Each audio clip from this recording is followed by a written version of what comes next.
waxay ahayd inay arrintu ugu dhammaatay si deganaan ah, waayo waxa uu ahaa saxafi caan ah, waxaana uu xidhiidho joogto ah la lahaa madaxda iyo mas-uuliyiinta Gaza si uu waraysi uga qaado Maxamed Dayf, hoggaanka garabka militariga ururka Xamaas. Ma caddayn goobta uu ka dhici doono kulanku, saxafiga oo keliyana muu ahayn cidda danaynaysa waraysigan, waxaase iyana geestooda sugayey hoggaanka sirdoonka Israa'iil ee Mossad iyo Shin Bet. waxaa soo dhacay telefoonka saxafi Xaydar Qaanim, waana wicitaankii uu ka sugayey dhanka Xamaas.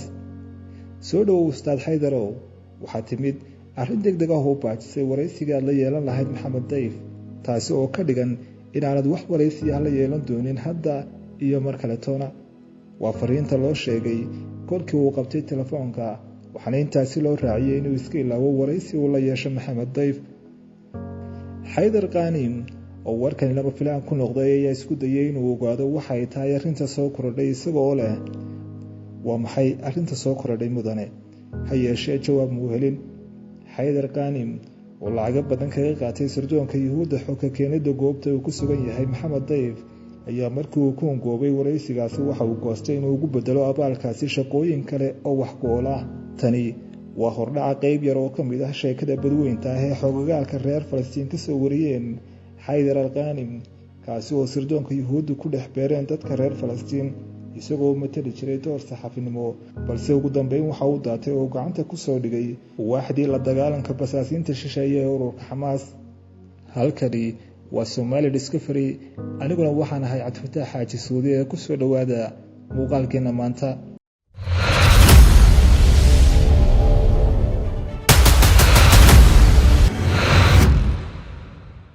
howlgelintiisii basaasnimo ilaa soo qabashadiisii waxaa ku duugan arrimo yaab leh oo uu qirtay intii uu ku xidhnaa xabsiyada Falastiin. arrimaha yaabka badan ee uu sheegayna waxaa ka mid ahaa in xoogagga iska caabinta ay macluumaadka la wadaagi jireen isagoon ku bixin dadaal badan. waxaana uu sheegay markii uu ka howlgalayay xarunta istaraatiijiyadda ee Beit Salim oo ay si hoose u maamuli jireen sirdoonka gudaha Israa'iil ee Shin Bet loo yaqaan, inuu waraysiyo la yeelan jiray madaxda u sarreysa Falastiiniyiinta. sidoo kalena waxa uu sheegay intii uu la shaqaynayay taliyihiisii Fawzi inuu warbixino dheeraad ah ka keenay gudaha marinka Gaza, isagoo la socon jiray dhaqdhaqaaqa xubnaha firfircoon inta aan la dilin ka hor, sida Jamaal Cabdirasaaq iyo 6 xubnood oo kale oo lagu dilay Rafax. arrintu intaas oo kaliya kuma koobnaa, balse shaqada Xaydar Qaanim waxay ahayd mid intaasi ka badan, oo waxa uu ahaa u kala dabqaadaha sirdoonka Israa'iil iyo basaasiinta ku sugan gudaha marinka Gaza, ilaa uu ka gaadhay heer lagu soo hagaajiyay lacagaha loo wado basaasiintaasi.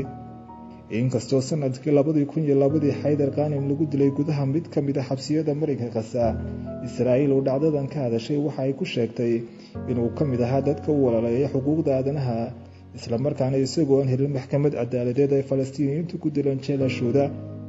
waxa uu sanadkii 1964 ku dhashay tuulo Falastiin ku taalla oo u dhow Qudus.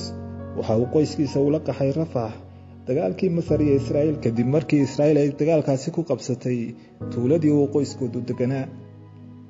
wuxuu ku soo koray baahi badan iyo nolosha barakacayaasha, waxaanu wax ku soo bartay dugsiyo ay maamuli jireen qaramada midoobay oo halkaasi ku yaalay.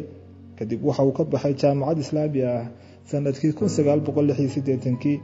markii uu shahaadadiisa shaqo ku waayay waxa uu ka mid noqday shaqaalaha Israa'iil muddo 5 sano ah. kadib waxa uu saxaafadda ku bartay Qudus, wuxuuna ka soo shaqeeyay dhowr wargeys. ugu dambeyn wuxuu shaqo ka bilaabay xarunta xuquuqda aadanaha ee Beit Salim, oo markii dambe la ogaaday inay hoos tegi jirtay sirdoonka gudaha Israa'iil ee Shin Bet. wuxuu ku takhasusay qoridda warbixinaha siyaasadeed iyo tacdiyada ka dhanka ah bini'aadminimada, dabagalka dilalka, duminta guryaha iyo barakicinta dowladda ee Israa'iil geysato. waxaa xoogagaalka reer Falastiinna shaqadiisan ku sheegeen inay ahayd hordhaca howlihiisa basaasnimo. aan dib u milicsano wixii Xaydar Qaanim naftiisa ka sheegay markii la qabtay. sanadkii 1996 ayuu xiriirkii koowaad la yeeshay sirdoonka Yuhuudda. markuu arkay xayeysiis lagu dalbanayo dad shaqaale ah, wuxuu gudbiyey codsiyadiisa shaqo. waxaa lagala soo xiriiray oo loo sheegay in xarunta daraasadaha istaraatiijiga ah ee Beit Salim ay aqbashay codsigiisa shaqo. shaqadiisii u horreysay ee loo dirayna waxay noqotay inuu warbixino ka soo diyaariyo kaabayaasha dhaqaale ee marinka Gaza. muddo kadib waxaa loo bedelay xafiis sirdoon oo ku takhasusay diyaarinta warbixinaha saxaafadeed, waxaana oo dhamise waxay ahaayeen soo dhoweyn ilaa looga yeedhay xarunta guud ee Tel Aviv, waxaana halkaasi lagu siiyey aqoonsi ka turjumaya inuu yahay muwaadin Yahuudi ah. wuxuu u haystay inuu yahay mas-uul ka tirsan xarun daraasadeed oo bariga dhexe ah, waxaase u caddaatay in lagu daray ciidamada kaydka ee Israa'iil. wuxuu ogaaday inuu lugta la galay sirdoonka Yahuudda, ha yeeshee muu lahayn doorasho uu kaga laaban karo iyo awood uu shaqadiisa kaga tegi karo. kadib markii loogu hanjabay in la baahin doono sawirro uu kula jiray asxaabtii ay shaqo wadaagta hayeen oo uu gadaal ka ogaaday inay ka tirsanaayeen sirdoonka Israa'iil. waxaa arrinku socdaba hadda waxaa loo xil saaray inuu wax ka soo ogaado shakhsiyaadka madaxda u ah dhaqdhaqaaqa Falastiiniyiinta, waxaana jiray xubno si gaar ah loogu xadiday inuu xogahooda soo gudbiyo lana yeesho waraysiyo saxaafadeed oo ay su-aalihiisa soo diyaariyeen sirdoonka Israa'iil. bilowgii 2000 wuxuu qaatay koorsooyin la xidhiidha kombiyuutarka iyo internetka si ay ugu fududaato la xidhiidhistiisa Shin Bet iyo ka shaqaynta xaruntiisii Beit Salim, taasi oo Haydar Qanim uu ku sheegi jiray inay tahay mid aan sinaba ugu lug lahayn sirdoonka Israa'iil. qabashadiisii kadib waxa uu sheegay inuu dhinacyo kala duwan uga faa'iidaysan jiray shaqaduu ka hayay Beit Salim, oo ay ka mid ahaayeen arrimo xasaasi oo aan cidna lala wadaagi karin oo ku saabsan dhaqdhaqaaqa iska caabinta Falastiiniyiinta. isagoo adeegsanaya xirfadiisa saxaafadeedna waxa uu waraysiya la yeeshay qaar ka mid ah hoggaanada iska caabinta, waxaana uu weydiin jiray qorshayaasha ay maagan yihiin xoogagga iska caabintu iyo wax laga filan karo. marka laga yimaado waraysiyada uu la yeesho madaxda iska caabinta, sidoo kale waxa uu si kalsooni leh uga heli jiray macluumaad dheeri ah oo uu ku kasbaday aaminaadda ay ku qabeen, iyagoo u sheegi jiray in xoogahani yihiin kuwa aan la baahin karin.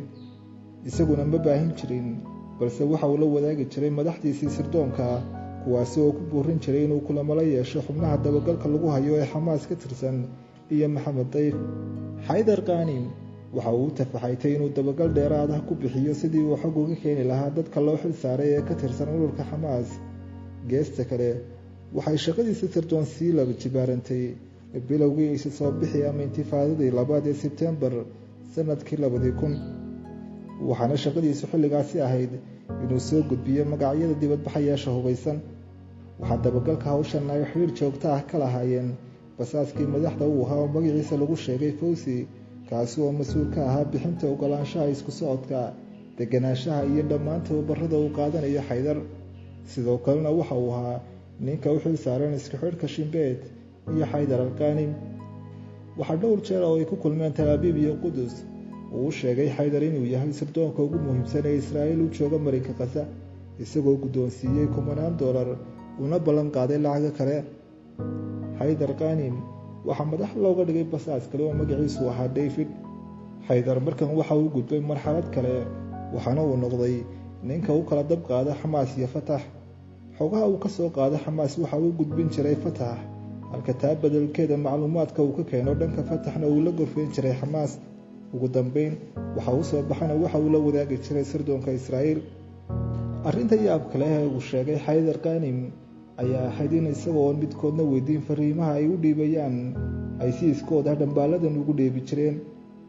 guulahaas oo dhan kadib, sirdoonka Israa'iil waxay Haydar Qanim u magacaabeen mas-uulka lacagaha loo soo mariyo basaasiinta kale ee Yuhuudda uga howlgala marinka Gaza. wax yar ka hor qabashadiisa waxa uu sheegay inuu xiriir la sameeyey David, waxaase daqiiqada kadib u soo daatay ciidanka ka hortagga basaasiinta shisheeye ee Xamaas. taasina waxay noqotay gunta iyo gunaanadka sheekada sirdoon ay Israa'iil ku soo tacabtay.